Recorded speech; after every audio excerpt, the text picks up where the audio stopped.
Assalamualaikum warahmatullahi wabarakatuh.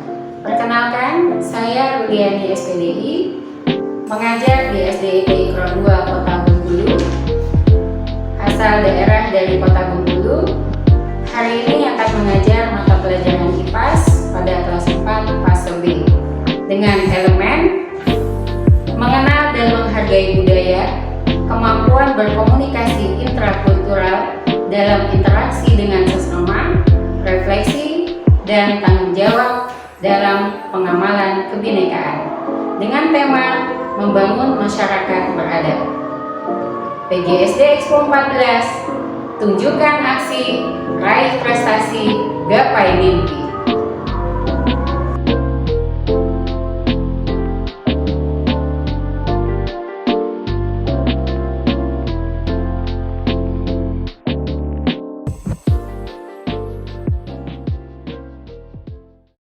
Assalamualaikum warahmatullahi wabarakatuh. Waalaikumsalam warahmatullahi wabarakatuh.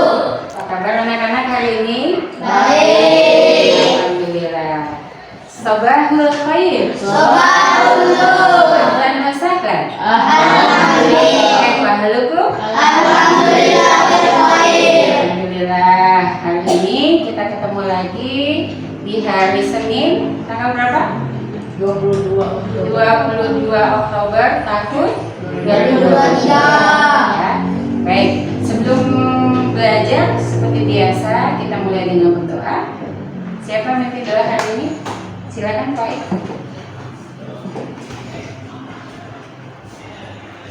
Ista'idun. Usaidun. Adab berdoa. Tangannya dihadapkan, kepalanya ditundukkan, hatinya dikhusyukkan. Doa sebelum belajar. Bismillahirrahmanirrahim. Rabbi shrah li sadri wa yassir li amri wahlul 'uqdatam min lisani yafqahu qawli. Rabbi zidni ilma warzuqni fahma. Amin ya rabbal alamin. Baik, terima kasih Pak Aib sudah memimpin doa bersama teman-teman. Mudah-mudahan diawali dengan doa. Hari ini anak-anak ustazah bisa memahami pelajaran dengan mudah. Amin ya rabbal Alamin. Baik, selanjutnya ustazah coba kita cek dulu teman kiri kanan kita. Ada yang tidak masuk hari ini? Alhamdulillah, masuk semua? Alhamdulillah, berarti sudah sehat semua ya. Kemarin sempat ada yang sakit. Juna sudah sehat? Alhamdulillah. Nah, anak-anak ustazah, hari ini kita akan masuk materi yang baru. Apa pelajaran kita hari ini? Siapa yang tahu? IPAS. Ya, betul. Iya. Siapa yang belajar tadi malam? Ada yang belajar? Tadi belajar. Siapa lagi yang belajar? Sudah siap belajar pagi ini belum? Oke. Kalau sudah siap, ustazah akan cek dulu tingkat kefokusan antum ya. Sudah fokus di sekolah atau jangan-jangan masih di rumah nih pikirannya? Ya. Sebelum lanjut, ustazah tanya dulu, tadi sarapan nggak di sekolah di rumah?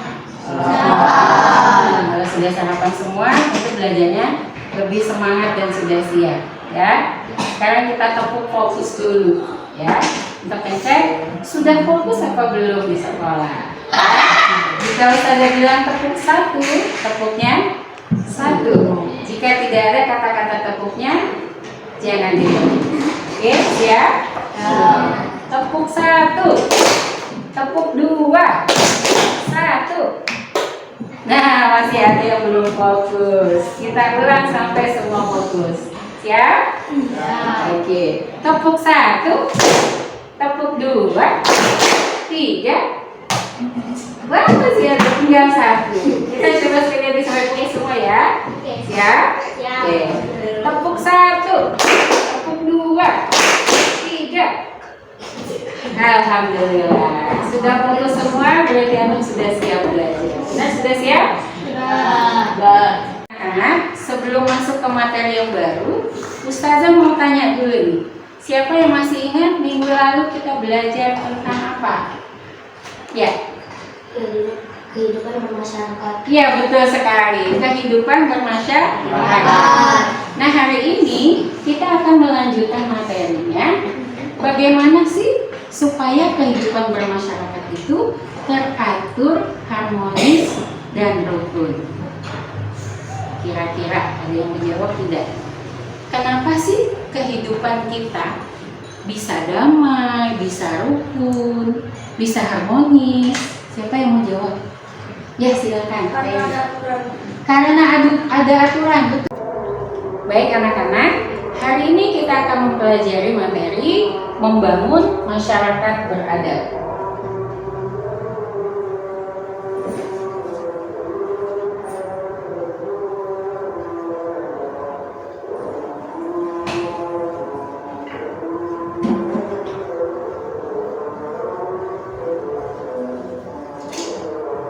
Nah, dalam materi ini ada 3 tujuan nanti yang akan kita capai setelah di akhir pembelajaran, yaitu anak-anak akan memahami apa itu norma dan aturan, kemudian jenis-jenis peraturan, dan kemudian yang ketiga adalah apa sanksi jika kita tidak mengikuti aturan atau norma dalam kehidupan. Nah, sekarang Ustazah mau bertanya terlebih dahulu. Kira-kira kenapa sih kehidupan kita bisa rukun, tentram, dan damai? Airin? Karena ada aturan. Karena ada aturan. Bagus. Siapa lagi mau jawab? Ada? Karena ada sopan santun. Ada sopan santun. Betul juga. Siapa lagi mau jawab? Juna? Karena kita saling menghormati. Iya. Masih ada yang mau jawab? Karena hidup kita saling rukun. Karena hidup kita saling rukun. Betul. Semua itu adalah jawaban yang betul. Ya.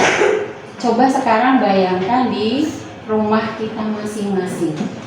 Kira-kira di rumah kita ada tidak aturan-aturan atau tata tertib yang dibuat bersama dengan orang tua? Ada. Ya. Apa contohnya? Coba siapa yang tadi yang belum jawab? Apa? Saling menghormati, ya. Apalagi menuruti perintah orang tua. Apalagi Menyayangi sesama. menyayangi sesama. Kalau di keluarga itu sesamanya itu siapa? Orang tua, kakak, adik, gitu ya. Nenek, kakek. Kalau kita hidup bersama kakek dan nenek. Alhamdulillah, anak-anak Ustazah bisa menceritakan pengalaman di rumahnya masing-masing. Untuk lebih mendalami materi hari ini, Ustazah akan mengajak anak-anak untuk menyaksikan video. Sudah siap? Sudah. Videonya, nanti setelah itu akan ada kerja kelompok, ya. Mungkin kamu sudah tidak asing dengan istilah yang disebut norma. Namun, apakah kamu sudah tahu apa itu norma? Nah, kali ini Great Kids bakal membahas tentang apa itu norma, mulai dari pengertian, jenis-jenis, dan fungsinya. Secara sederhana, norma adalah kaidah atau aturan tidak tertulis yang berisi perintah, larangan, dan sanksi. Norma berlaku untuk manusia dan biasanya berlaku di dalam lingkungan masyarakat kids. Oh iya, meski merupakan peraturan tidak tertulis, masyarakat secara sadar mematuhi norma-norma yang berlaku. Sebelum kita lanjut videonya, jangan lupa klik tombol subscribe dan tombol loncengnya ya. Pengertian norma. Menurut Kamus Besar Bahasa Indonesia atau KBBI, norma adalah aturan atau ketentuan yang mengikat warga kelompok dalam masyarakat. Norma dipakai sebagai panduan, tatanan, dan pengendalian tingkah laku yang sesuai dan berterima. Jenis norma. Di dalam masyarakat ada beberapa jenis norma yang diantaranya adalah sebagai berikut. 1. Norma agama. Norma agama merupakan pedoman hidup manusia bersumber dari Tuhan Yang Maha Esa. Norma agama terdiri dari perintah, ajaran, dan larangan. Perintah adalah perbuatan yang harus dilakukan, larangan adalah perbuatan yang tidak boleh dilakukan, sedangkan sanksi adalah konsekuensi atau hukuman yang diberikan kepada seseorang yang melanggar peraturan. Sanksi norma agama adalah dosa yang balasannya akan diterima di akhirat nanti. 2. Norma kesusilaan. Norma kesusilaan adalah peraturan tidak tertulis yang bersumber dari hati nurani manusia. Norma ini mendorong manusia untuk senantiasa berbuat kebaikan dan mencegah berbuat keburukan. Sanksi jika melanggar norma kesusilaan bisa berupa penyesalan atau dicemooh dan dikucilkan oleh masyarakat. 3. Norma kesopanan. Norma kesopanan bersumber dari pergaulan manusia yang didasarkan atas hal-hal seperti kebiasaan, kepatutan, dan kepantasan yang berlaku dalam masyarakat. Sanksi dari norma ini umumnya berupa celaan atau ejekan dari orang lain yang bisa menimbulkan rasa malu pada pelanggarnya. 4. Norma hukum. Norma hukum merupakan pelengkap atas norma-norma lainnya. Norma hukum bersumber dari negara atau pemerintah yang termuat dalam undang-undang. Norma ini bersifat memaksa dan memiliki sanksi tegas yang nyata. Sanksi tersebut memaksa dan mengikat kids, contohnya antara lain berupa hukuman penjara atau denda. Fungsi norma. Norma memiliki peran penting di lingkungan masyarakat kids. Soalnya, kalau tidak ada norma, maka bisa terjadi kekacauan, keributan, atau kerusuhan. Nah, berikut ini fungsi norma. 1. Menciptakan kehidupan di masyarakat menjadi aman dan tertib. 2. Mencegah terjadinya benturan kepentingan di antara anggota masyarakat. 3. Menjadi pedoman bagi setiap individu dalam menjalani kehidupan bermasyarakat. 4. Mengatur tingkah laku masyarakat agar sesuai dengan nilai yang berlaku. 5. Membantu mencapai tujuan bersama masyarakat. Nah kids, itu dia pengertian dan fungsi norma. Sekarang sudah semakin tahu ya. Nah anak-anak, setelah menyaksikan video tadi, apa yang bisa anak-anak sampaikan tentang materi yang ada di dalam video? Silakan, siapa yang mau jawab? Pak Ik, silakan. Norma adalah aturan. Bagaimana? Betul? Iya, ada ya dalam video. Kemudian siapa lagi yang mau menyampaikan? Ya, silakan. Norma ada 4, betul. Apa saja ada norma yang 4 itu? Siapa yang bisa menjelaskan? Pak Ik, silakan. Norma agama, norma kesusilaan, norma kesopanan, norma hukum. Iya, betul sekali ya. Norma agama, norma kesusilaan, norma kesopanan, dan norma hukum. Nah, anak-anak ustazah, norma-norma ini nanti diturunkan dalam bentuk aturan. Peraturan itu apa dan ada berapa jenis peraturan? Siap-siap kita saksikan video berikut lagi ya. Ya, silakan saksikan video yang satunya ya.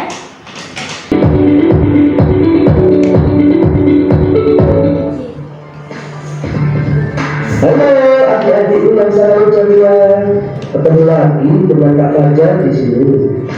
Bagaimana kabar kalian? Masih semangat belajar kan? Kali ini kita akan belajar tentang peraturan. Di sekitar kita terdapat 2 jenis peraturan, yaitu peraturan tertulis dan tidak tertulis. Lalu, seperti apa contoh-contohnya? Ayo, simak baik-baik jawabannya pada video berikut. 1. Peraturan tertulis. Peraturan tertulis adalah ketentuan yang berwujud tulisan untuk ditaati oleh siapa saja. Peraturan tertulis dibuat berdasarkan keputusan seseorang atau beberapa orang. Peraturan tertulis dapat berupa perintah, larangan, atau imbauan. Peraturan tertulis biasa dipajang atau ditempelkan di tempat-tempat umum atau ditempelkan di lokasi yang mudah dilihat oleh semua orang. Peraturan tertulis dapat dijumpai dalam kehidupan sehari-hari. Selain itu, ada peraturan tertulis dalam bentuk buku. Misalnya, Kitab Undang-Undang Hukum Pidana atau KUHP, aturan berlalu lintas, serta aturan kewarganegaraan dan kependudukan. Bila peraturan tersebut dipatuhi, akan tercipta suasana lingkungan masyarakat yang tertib dan teratur. Bagi masyarakat yang melanggar peraturan tersebut, akan diberikan sanksi. Sanksi dapat berupa teguran, ganti kerugian, denda, atau hukuman penjara. 2. Peraturan tidak tertulis. Peraturan tidak tertulis adalah ketentuan yang tidak tercantum dimanapun, tetapi harus ditaati oleh siapa saja. Peraturan tidak tertulis dibuat berdasarkan keputusan seseorang atau beberapa orang. Peraturan tidak tertulis dapat berupa perintah, larangan, atau himbauan. Peraturan tidak tertulis biasanya berkaitan dengan sopan santun. Peraturan tidak tertulis biasanya disampaikan secara lisan. Jadi, peraturan tidak tertulis bersifat kebiasaan baik yang berlaku di mana saja, baik di rumah, sekolah, maupun lingkungan masyarakat. Pelanggar aturan tidak tertulis juga akan dikenakan sanksi. Sanksi tersebut tergantung pada tempat berlakunya peraturan tersebut. Misalnya, di rumah, bentuk sanksinya adalah ditegur orang tua atau mendapat hukuman yang mendidik. Lalu di sekolah, bentuk sanksinya adalah ditegur guru atau mendapat hukuman yang mendidik. Kemudian di lingkungan masyarakat, bentuk sanksinya adalah ditegur tokoh masyarakat, misalnya ketua RT. Yang adik-adik, itulah jenis-jenis peraturan di sekitar kita. Sekian dulu ya video pembelajaran kali ini. Kita akan bertemu lagi pada video pembelajaran berikutnya. Sampai jumpa, salam semangat dan sukses!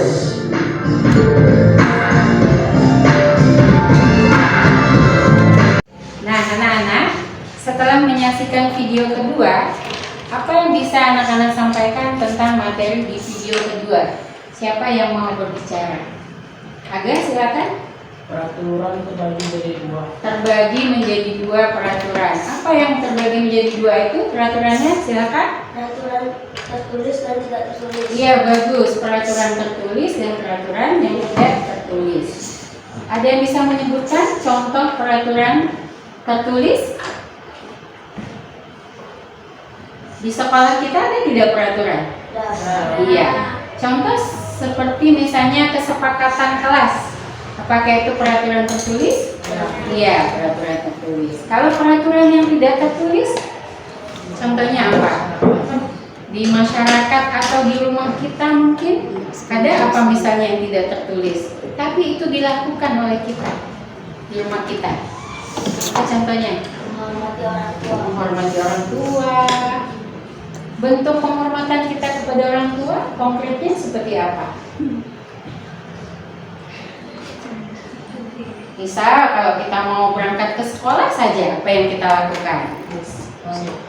Bersalaman, ya, itu contohnya, ya.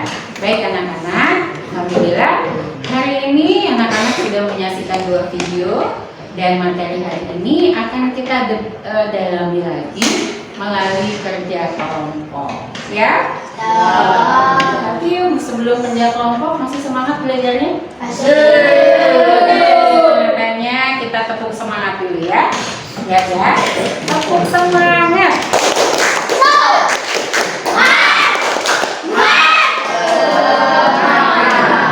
Diulang kan? Baik anak-anak, masih semangat belajarnya? Kalau masih semangat, kita buktikan dulu ini dengan tepuk semangat ya. Oke, tepuk semangat.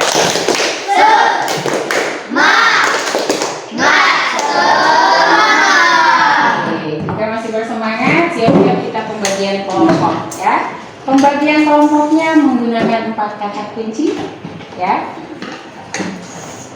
Norma, aturan, sanksi, dan harmonis, ya. Silakan nanti masing-masing menyebutkan kata itu, dan kebagian kata norma nanti berkelompok menjadi satu kelompok, dan begitu seterusnya, ya. Mulai dari Ahmad. Norma, aturan, norma, aturan, sanksi, harmonis, ya. Norma, aturan, sanksi, harmonis. norma, aturan, sanksi, Oke, siap. Silakan berkelompok berdasarkan kata yang sudah dibagikan. Mulai 1, 2, 3. Silakan susun mejanya menjadi 4 kelompok kata. Nanti kalau 12 dibagi 4 ada berapa per kelompok? 2. Ada 2 ya. Silakan. 2 orang ya.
Baik anak-anak, alhamdulillah sudah lihat semua kelompok sudah menyelesaikan tugasnya, dan saatnya sekarang setiap kelompok mempresentasikan hasil diskusinya.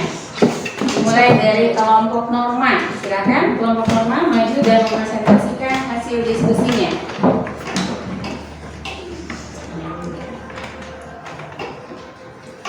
Yang lain boleh memperhatikan dan boleh bertanya atau menyanggah nanti jika ada yang tidak pas, ya. Silakan. Assalamualaikum warahmatullahi wabarakatuh. Waalaikumsalam warahmatullahi wabarakatuh. Kami dari kelompok norma akan menyampaikan hasil diskusi kami.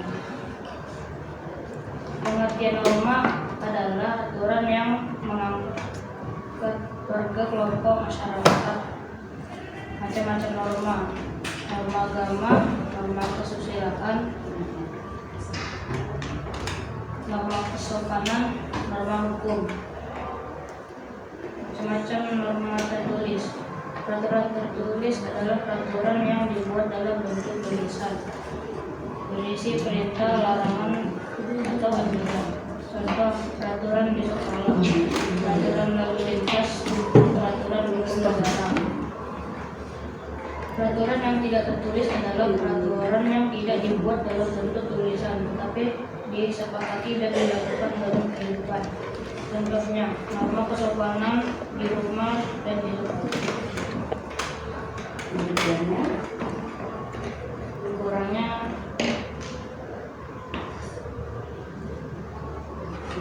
Demikianlah presentasi dari kelompok kami. demikianlah presentasi dari kelompok kami. Oke, baik. Beri aplaus buat kelompok norma.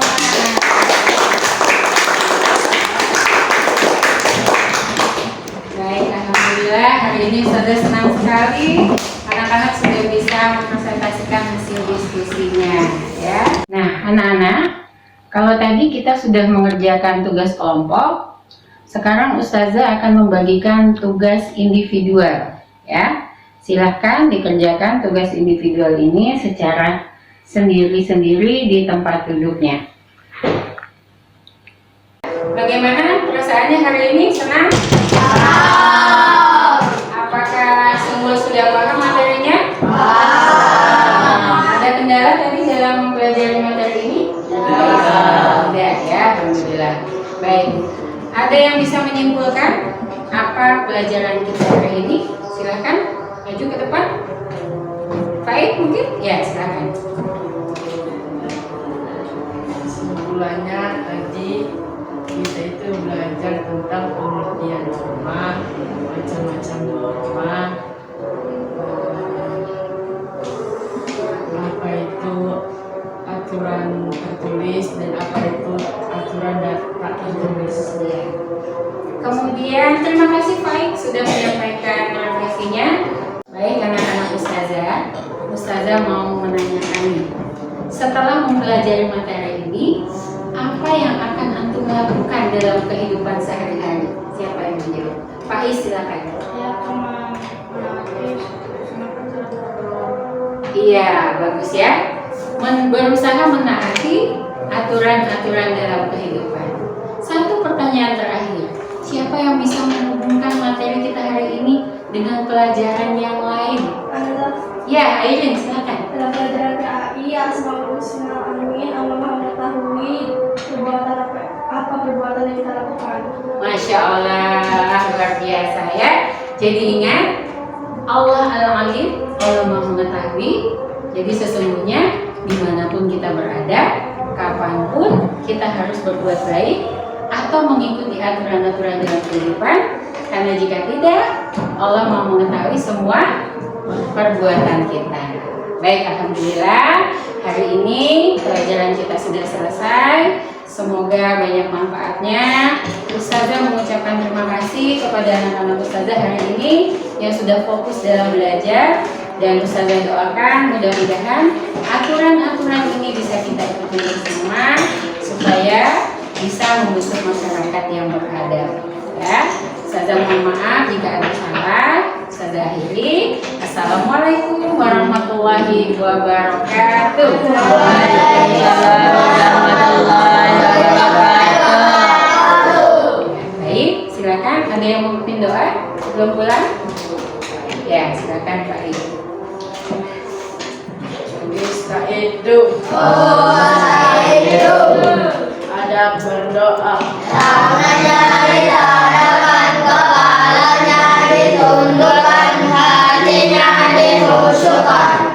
Doa sesudah belajar.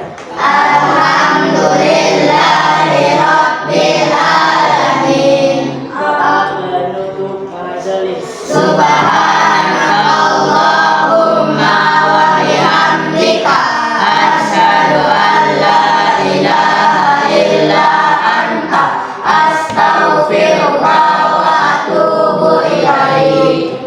Doa keluar kelas.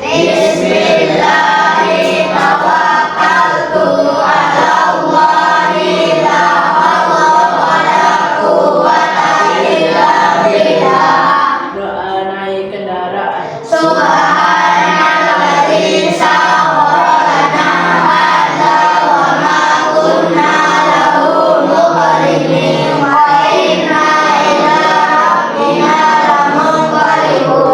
Ucapan salam.